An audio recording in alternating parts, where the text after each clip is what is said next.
If I may um, describe cyber volunteering is what happens when everyday people use their digital skills or simply their time and awareness to help other people stay online.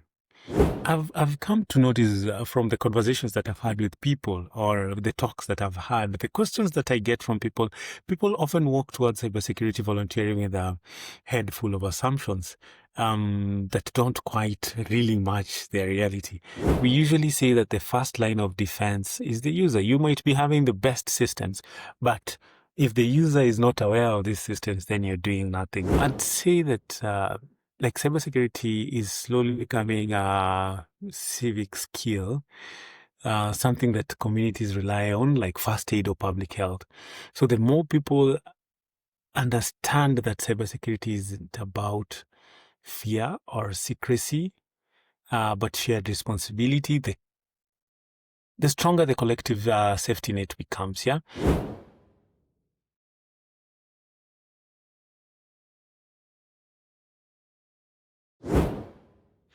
Hello and welcome to the Cyber Weekly. Today we are joined by Zarc Okere. Off screen, we had just been talking about how to pronounce his name. It sounds like mine, Okelo, but Okere. Yes, so hopefully I've done a good job because it sounds like mine. So I shouldn't be making so many errors.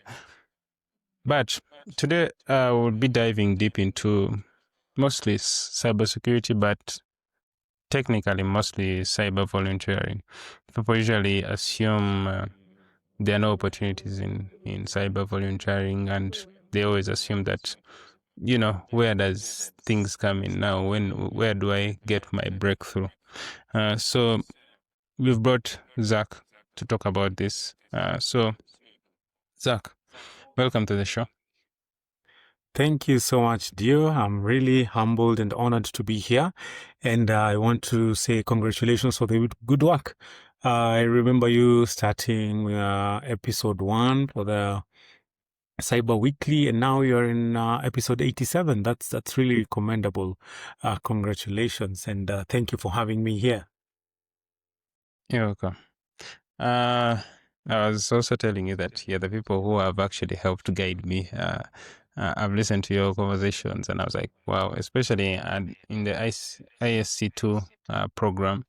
Yeah, you're well articulated and you have done a very good job in terms of managing the different frameworks. I believe there was a framework you were teaching. Unfortunately, I forgot the exact name of the framework. Yeah, it was something Yeah, to do with the Center for Internet Security, CIS framework. Yeah. yeah. So now diving into exactly what this conversation is about, tell us about yourself and why you're fit to actually talk about this topic of cyber volunteering. Once again, thank you very much, Gio, for this opportunity. And back to your question about myself, as you've pronounced it well, Okere is my surname. They call me Zarc. I'm a proud Kenyan with 14 years of experience in the humanitarian IT and cybersecurity. So over the years, I've really dedicated myself to creating safe and effective digital solutions that I try to serve communities in need, at the same time helping organizations protect their data and also support people. So basically, my work sits at the intersection of technology and social impact. That's why the cyber volunteering comes in, which has allowed me to contribute while also trying to solve complex challenges here. Outside my professional life, I'd say that I'm a lover of sports, which keeps me energized. And at the same time, if you love sports, you know that it requires a lot of discipline and also building physically and mentally. So I tend to thrive in collaborative environments where planning, problem solving, sharing knowledge are part of my daily routine. So how did I find myself into cybersecurity? That's a good one. I had not planned to get into cybersecurity, if I may put it, but I think I just stumbled upon it. When I completed my high school, I was about to join university, and communication was what I was looking forward to, but things changed along the way. When those days we were doing computer packages, and it was the in thing.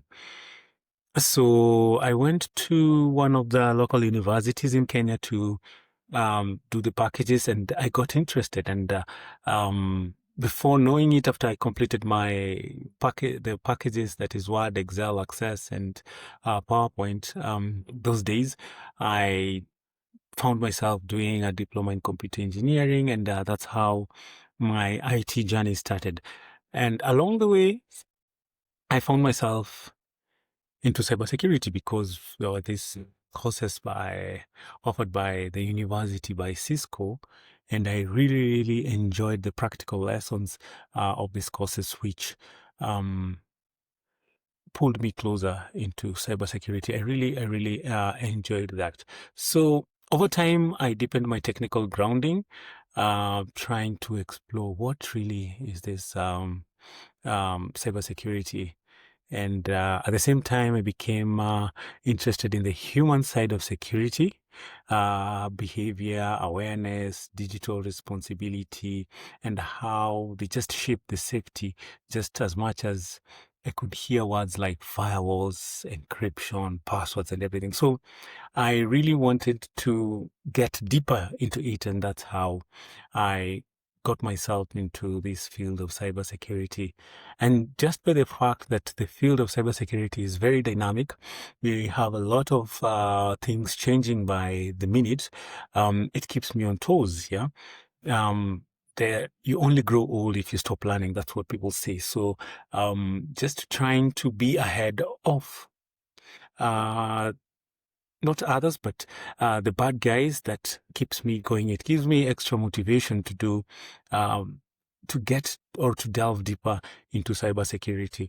And as I'm going to share later, if time allows, there is that aspect of um, getting to know what other people are experiencing and trying to solve their problems, which has given me that extra motivation, because I get to hear different people having different cybersecurity problems, which gives me that opportunity to research and learn more about cybersecurity. So that is why I found myself in this field, and I think I'm here to stay. Thank you so much, Steve. Back to you.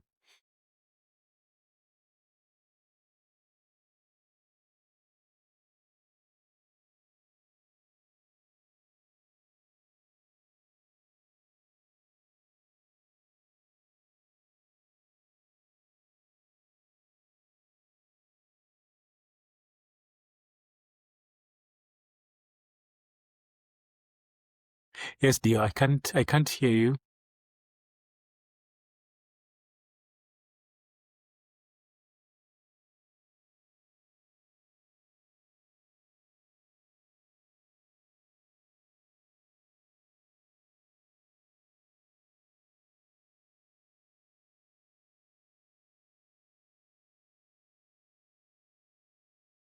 Sorry. Can you get me now? Yes, now I can hear you. Okay. Now, when it comes to cybersecurity, we in this conversation we are digging into the idea of cyber volunteering.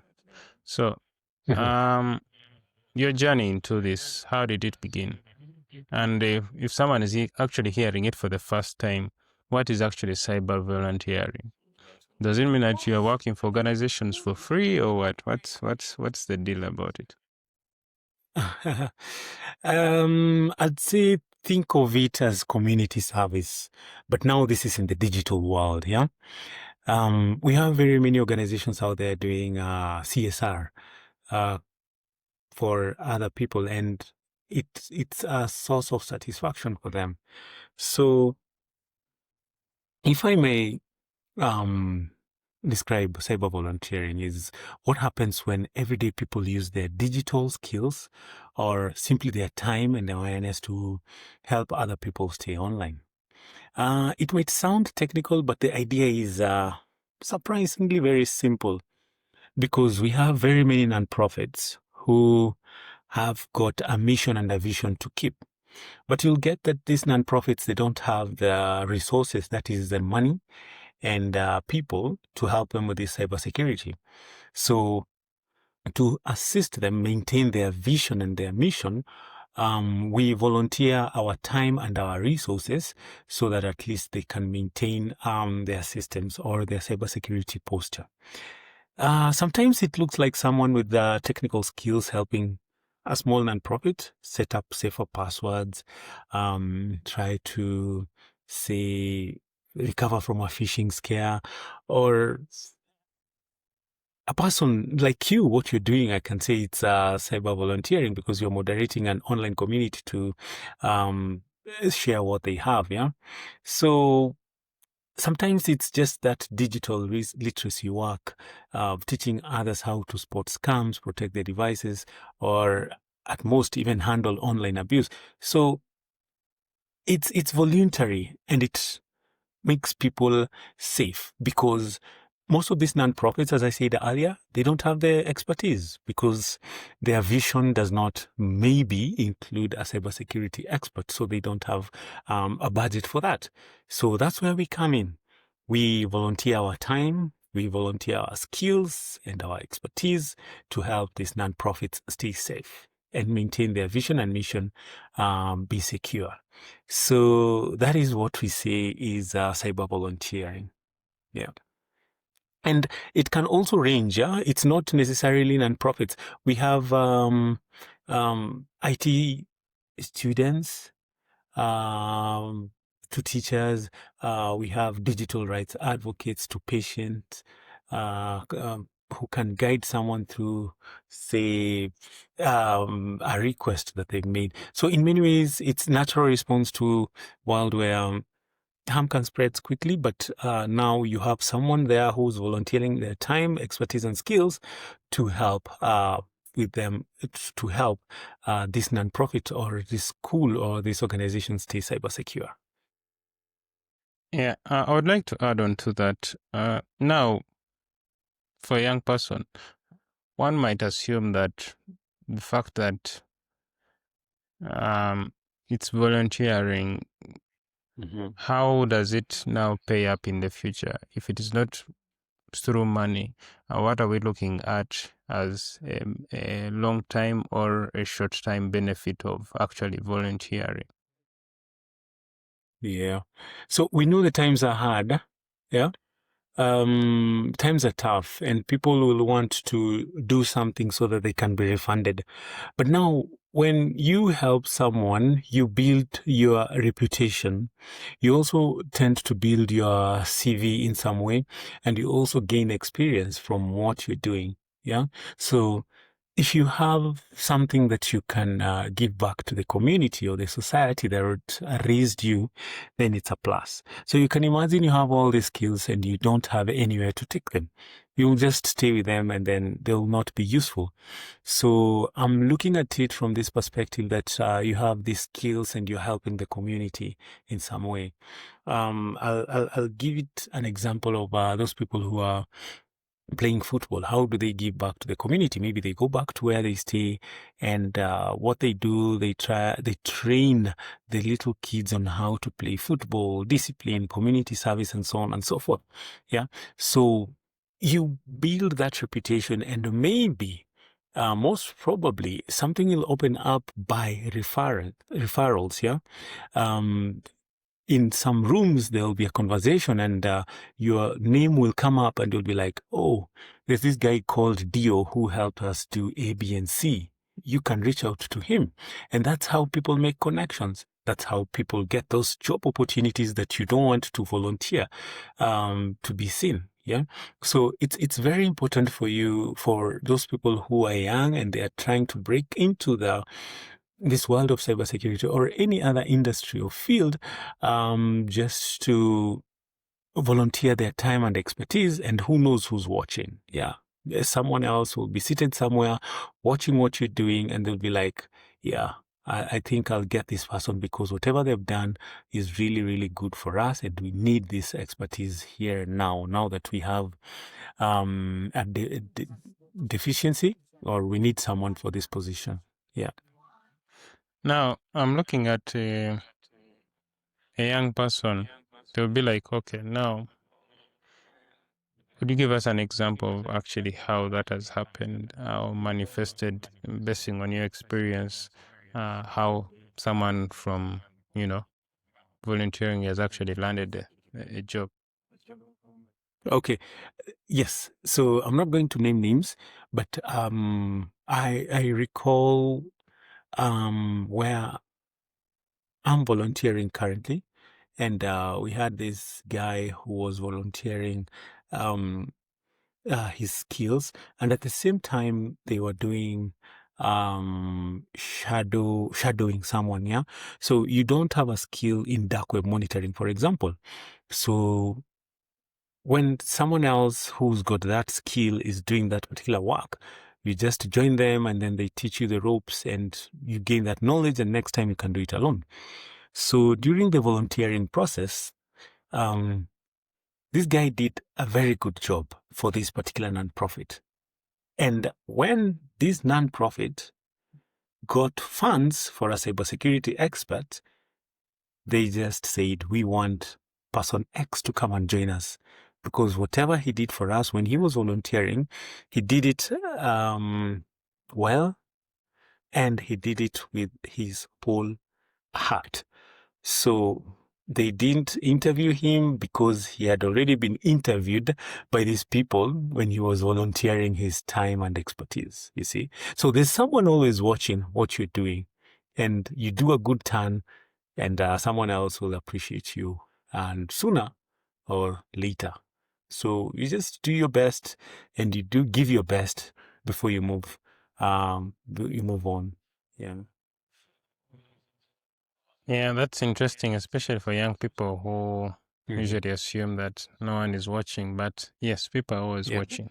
And now, what would be like those startup skills which in normal volunteering programs that people usually set up, or you just based on what the organization is currently having?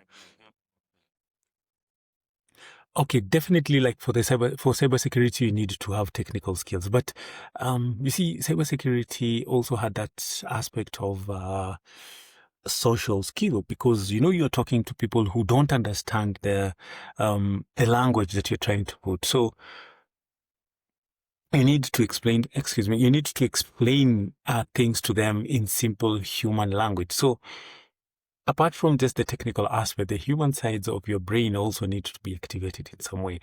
I'll give an analogy of being dropped into a digital village, and then you start helping with one task, and suddenly you're learning 10 things that you didn't expect, because you're socializing with people, and people are coming to you, giving you their problems, you see.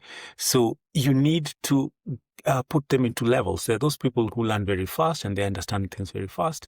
So yeah, the technical aspect of it is something that you need to have. Also, there's communication. As you get to interact with these people, your communication needs to become sharper. Not the corporate kind, but now we are talking about the human kind. Yeah.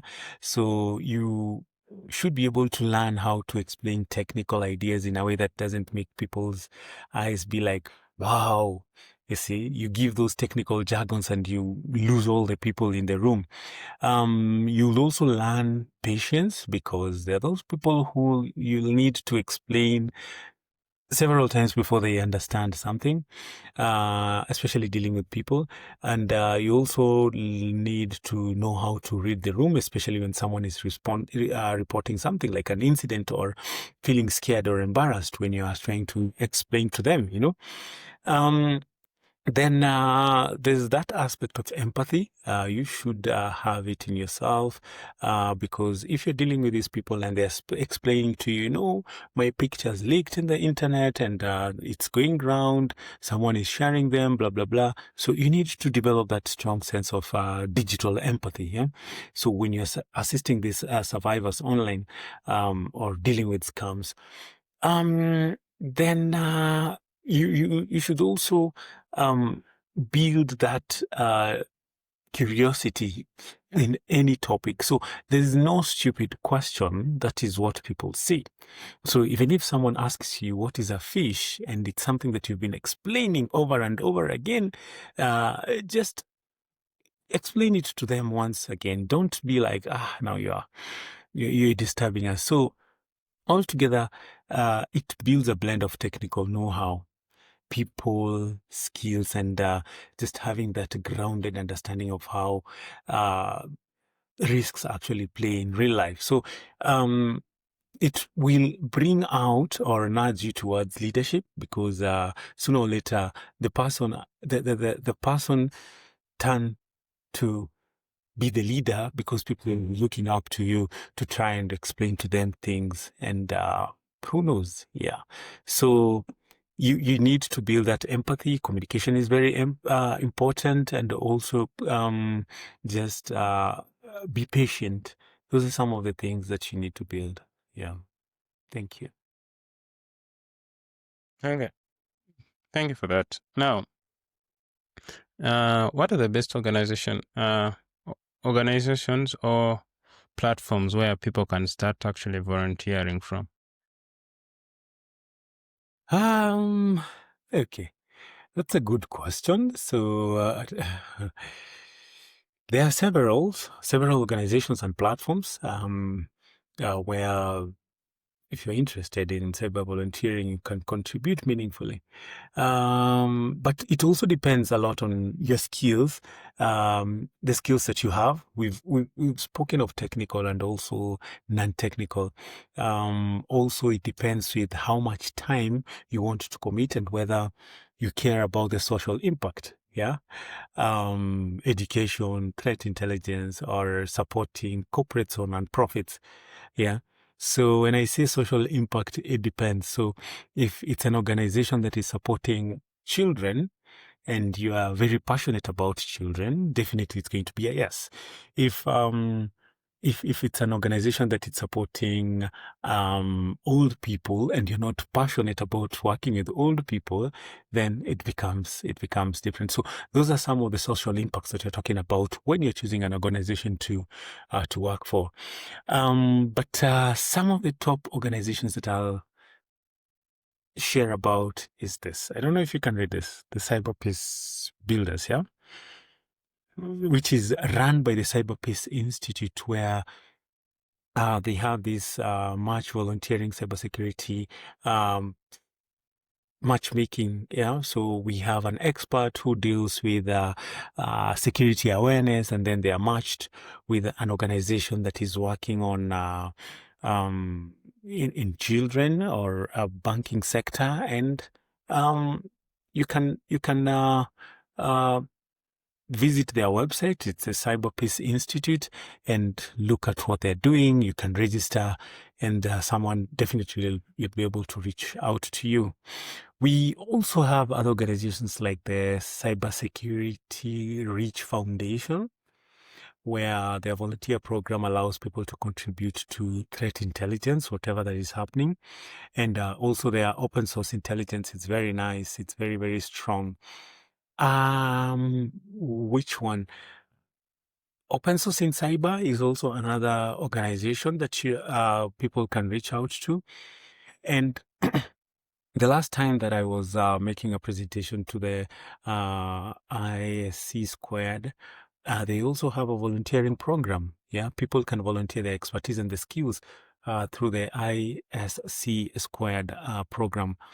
Cyber Info, I think, is another one. We also have CISA, which is a Cyber Volunteering Source Center, but for the US market. And there are very many others that are out there that I've not mentioned because I don't have them on from the top of my head. But it depends with the skills that you have, time commitment, impact focus. If it's for social, it's for youth, it's for gender, if it's for global, and also the geographical aspect of it. So if it's an organization that, excuse me, is based in the US and you're based in Africa, maybe the time difference, the time difference can be a challenge. So just choose an organization that is close by and you'll be able to give your best or your all. Yeah. Thank you. Thank you for those options. I've definitely picked the Cyber Peace Institute. Seems that's the one you're always around the boss. Because I'm even seeing a Yeah. shared Cyber Peace Builders. So I'm guessing I'm putting Yes. two in two.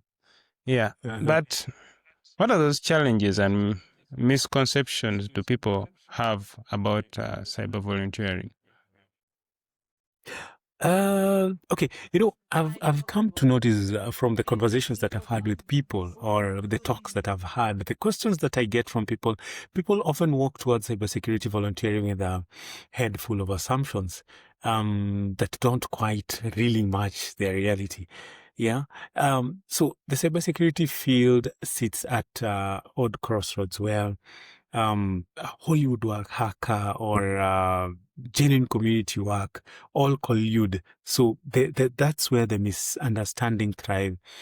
And a few patterns show up again and again. Why? Because many people assume you need to be a top tier technical wizard before you can help. No. Yeah. It's just a myth. Almost like imagining that you need a neurosurgeon, for example, to volunteer in a clinic. In practice, many people in cybersecurity volunteering is about awareness. Simple. You don't need to be those people who have got hooded jackets at night in the dark doing coding. Just awareness, self-practice, I was coaching. actually about to put on my hooded jacket today, but I said, let me not put it. Yeah. Yeah. Hmm. Administrative help, and also there's also plenty of projects that rely on patient communication, not those deep dive coders that you have. Also, there's that belief that cyber volunteering is dangerous. Yeah, as if volunteers face criminals. We also have that risk of you're trying to help an organization, and the organization or the nonprofit is like, you guys, you're trying to spy on us. How can you offer your expertise for free? Yeah. What is the product here? Yeah. Am I the product? Yeah. So people don't understand the cyber volunteering, and I try to give the context of the CSR, community service responsibility. The CSR, I try to give that context so that they understand that when a bank comes to your place to clean the environment or to clean the field or to create to come up with a field, it's not that they want anything back. It's what they are giving back to the society. Yeah. Then there's another challenge is expectation mismatch. Yeah. So you get that there are some volunteers imagine a big incident response mission, and instead they discover that the work can be slow, people focused, and full of routine tasks. Yeah, so you get someone who thinks that they're going to do like a dark web monitoring kind of a setup, and then they find that it's an awareness training for people who are not, or for kids. It becomes a mismatch. So also the idea of cybersecurity experts thinking that it's purely technical, it's not a social kind of engineering kind of thing. Yeah. So there are those things that when you try to volunteer and people are thinking of cybersecurity, they think of those Hollywood movies that I see people coding. But it starts with awareness. We usually say that the first line of defense is the user. You might be having the best systems, but if the user is not aware of these systems, then you're doing nothing. So there are simple, just like social engineering that people can use to gain access to the system. And when you try to tell people about social engineering, no, for them, they want to dive deep into the technicalities of cybersecurity, hacking, and all those dark web monitoring, those fancy words, which at some point it's a challenge when you try to explain to people that it's not all about hacking, or it's not about coding with a hooded jacket. Yeah. And most of these people, they're not patient. They want instant results. Yeah. Yeah, we want to transfer money, or we are at crossroads. We want this application to be used. And you'll get to know that most of the tools that are used in cybersecurity, they are very expensive. They are very, very expensive. Yeah. Very few people can afford it. So even me as a cybersecurity volunteer, I need to get, or to be funded in some way by these big organizations to help me do some of these tasks. Yeah. So I'll just volunteer my time and expertise in regards to that. But there are some tools that I need to use that are expensive, that need to be availed somehow for me to do my work. Yeah.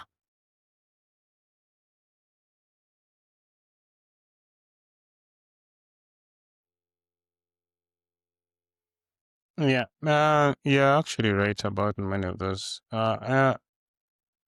And many of them really hit on the aspect of the youth. None of them, because the expectations and then thinking everything is The purely reality. technical. Yeah, it's like a big challenge, and the fact that people want things quickly nowadays, it's a big challenge, especially with the young ones. I'm speaking it as if I'm very old, but anyway. Is there anything actually we have missed in this conversation as we are wrapping up that you actually would want us to talk about that we didn't actually talk about? um, you know, um, I'd say that like cybersecurity is slowly becoming a civic skill, something that communities rely on, like first aid or public health. So the more people understand that cybersecurity isn't about fear or secrecy, but shared responsibility, the stronger the collective safety net becomes. Yeah, because we'll have this, say, like a threat intelligence platform where we share all these ideas, and exploring that idea casts the whole topic in a much more hopeful lens. So if all these threads of discussion are put together, you give people a sense of emotional truth and everyday impact, and the long-term importance of what cyber volunteers can actually do. So it shouldn't always be a conversation about cyber volunteering has one quiet corner worth eliminating, but the sustainability of volunteers themselves. That is where people rarely talk about, especially the emotional load. Yeah.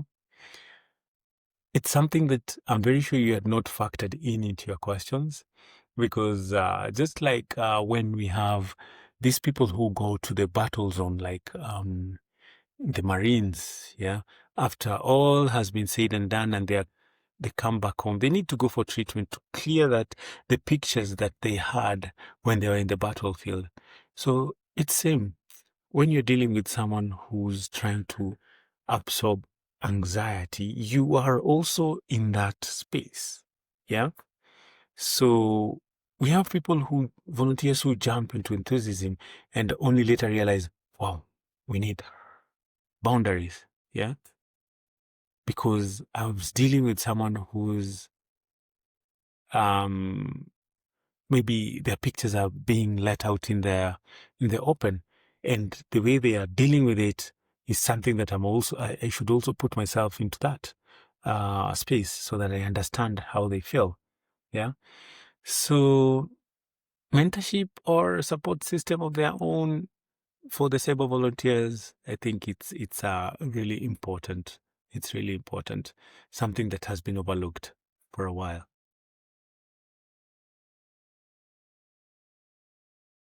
Yeah. Yes, I'm trying to write how mentorship is important. Yeah, very important. Yeah, people don't take it seriously, but I can't say that this show would exist without mentorship. It's definitely the Exactly. mentors who will keep you up, especially when things are not going the way you want them to go. So, uh, for anyone who wants to be in such a position, what advice would you Mhm. give, especially where you are currently in your line of work? Um, Stepping into a role where you guide others in cybersecurity, whether it's a volunteer, a trainer, or a community protector, for example, um, is basically less about chasing titles and more about cultivating habits that make you steady, useful, and also trustworthy. Yeah? So I'd say that like a good place to start with is curiosity. Let it stay alive, the curiosity that you have, because cybersecurity isn't a mountain that you climb once. It's more like a landscape that keeps reshaping itself. Yeah. So always follow the odd question, follow the unexpected patterns, the small, why does it work like that kind of moments. All this builds the instincts that you later rely on in your cybersecurity journey. Also, there's that aspect of humility because you'll meet people who are frightened, frustrated, or even ashamed of what has happened online because something went wrong. Your job as a expert is not to impress them with your knowledge the way you know a lot, but it's to make them feel manageable again. So try to speak there to them, listen closely, and leave space for people to admit that they don't know. Yeah, no one knows everything. Um, Practical experience, it matters a lot, more than perfection. So keep on doing it. Keep on doing it. You do it once, you do it twice, you do it thrice, then you master it so that you can teach. Um, as also build a habit of learning ethically. Don't use shortcuts or routes that are not recommended, because it's a tempting rabbit hole. Cybersecurity is very tempting because you know how to hack something and you want to try it out, and then before you know it, you're in it and you'll want to do it illegally. So try to be ethical. So if someone wants to reach a similar position, it comes down to staying curious, stay kind, keep learning, that's a definite, and also show up consistently. Don't be that person who shows up today and then tomorrow you don't deliver what you have promised. So with those qualities, I think they are more of the heavy lifting than what people expect. Thank you for that. If someone wants to find you, definitely you shared a lot of very good information. But if someone wants to find you, where can they get you? Um, yes, let's start from there. Yeah. Yeah. So usually very active on LinkedIn.